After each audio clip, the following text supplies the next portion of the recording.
আজকাল দিনে চারিদিকে এত ব্রেকআপ, কোনো রিলেশনশিপই বেশি দিন টিকছে না।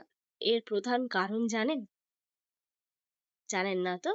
আজকে বলে দিচ্ছি। Welcome to my channel. আমার নাম সুপর্ণা পাল। আমি আপনাদের আজকে আজকালকার রিলেশনশিপগুলো টিকছে না তার কারণগুলো ব্যাখ্যা করব।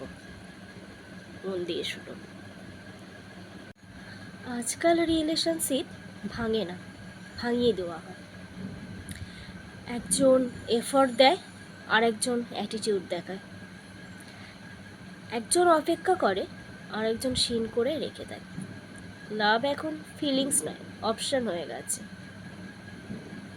আমি তোমাকে ভালোবাসি, এই কথাটা বলার অনেক লোক আছে, কিন্তু আমি তোমার পাশে আছি এইটা বলার লোক কম। প্রবলেম হলে এখন কেউ ফিক্সড না করে নিউ অপশন খুঁজে নিচ্ছে, নিউ পার্সন খুঁজছে। এটাই এখন ট্রেন্ড।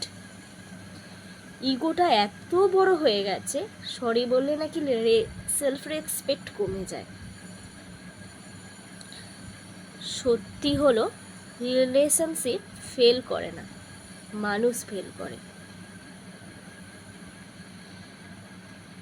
একটা রিয়েল ভালোবাসা চাইলে গেম খেলো না, না হলে একা থাকাটাই বেটার। কারণ এখন ভালোবাসা কমে যায় না, কিন্তু এফোর্টটাই কমে যায়, যেটা একটা ভালোবাসাতে খুব দরকার। আগে মানুষ মানুষকে বুঝতে চাইতো, এখন শুধু জাস্ট করে। আগে কথা বলে প্রবলেম সলভ হতো, এখন ইগো জিতে যায়, রিলেশনশিপটা হেরে যায়। রিপ্লাই দিতে 5 মিনিট লাগে, কিন্তু ইগনোর করতে 5 ঘন্টা লাগে। বিজি আছি বলাটা সহজ, কিন্তু তোমার জন্য টাইম বের করছি এটা কেউ বলে না।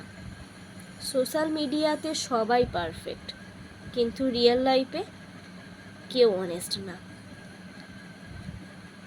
তাই রিলেশনশিপ ভাঙে না চিটিংয়ের জন্য না,